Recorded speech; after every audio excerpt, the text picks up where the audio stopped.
You talk to your mom about Yes, this? pada akhirnya aku ngomong, karena aku sebelumnya bukan tipikal orang yang ngomong apa tuh ngomong sama orang tua gitu. Aku selalu pendem, karena aku juga nggak mau ngebebani juga atas apa yang aku luapin gitu. Karena aku selalu respect sama apa pekerjaan orang tua aku gitu. Tapi pada akhirnya aku langsung posting hasil notes yang udah aku tulis aja di sosial media, di Instagram, dan ternyata rame. Dan aku langsung dikasih tahu sama mama papa, langsung diobrolin. Oke, Devano, remind me what do you post? Postingnya apa? Intinya aja apa?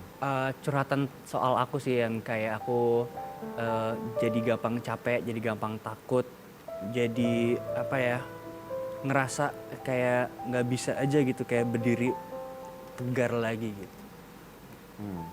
Itu sih sebenarnya. Karena omongan orang. Karena omongan orang. Saya ngerti sih maksudnya Devano, gue ngerti sih. Tapi mungkin ada beberapa hal kali ya buat penonton juga gitu. Pertama, misalnya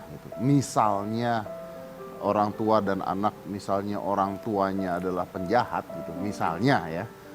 Itu kan sebenarnya kepribadian yang berbeda dengan kepribadian si anak ya. Kadang-kadang netizen tuh susah membedakan hal tersebut kan. Yeah. Kalau misalnya Isdalia dibilang nyinyir, anggapnya anaknya juga ikut bertanggung jawab. Harusnya kebalik, harusnya dilihatnya itu adalah dilihat Devanonya menurut gua. Betul.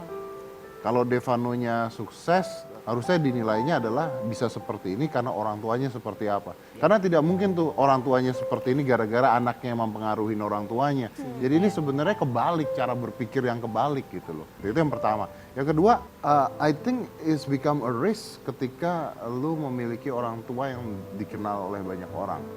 Ya kan, pasti ada aja lah masalah-masalah seperti itu, pasti ada aja lah. Anak gue juga ngalamin hal seperti itu ketika ibunya kemarin mau menikah dan sebagainya. Aska did exactly the same thing, dia nulis juga di Instagram.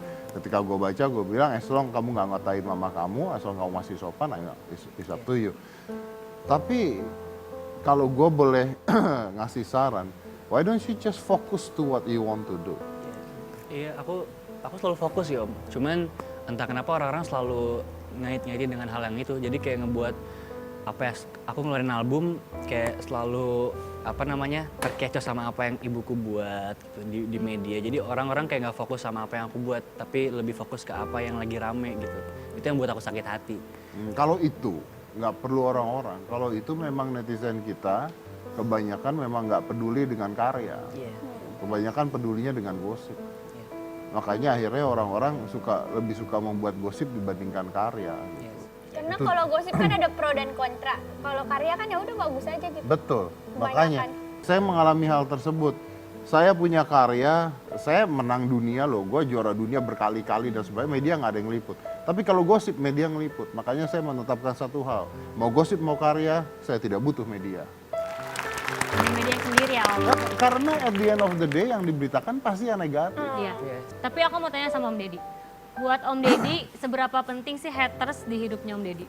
Haters itu berguna ketika dia mengkritisi ya. Tapi kalau udah makanya saya nggak setuju dengan adanya itu tuh yang katanya netizen kita paling buruk di Asia Tenggara. Saya tidak setuju karena netizen kita itu adalah orang-orang paling peka. Makanya selalu dimulai dengan sekedar mengingatkan. Tapi sebenarnya gini, saya akan balik kata-kata yang tadi untuk kesimpulannya. Apakah haters bisa menyebabkan gangguan mental? Kita balik. Jangan-jangan haters dimulai dengan memiliki gangguan mental. Kita lanjut lagi setelah satu ini.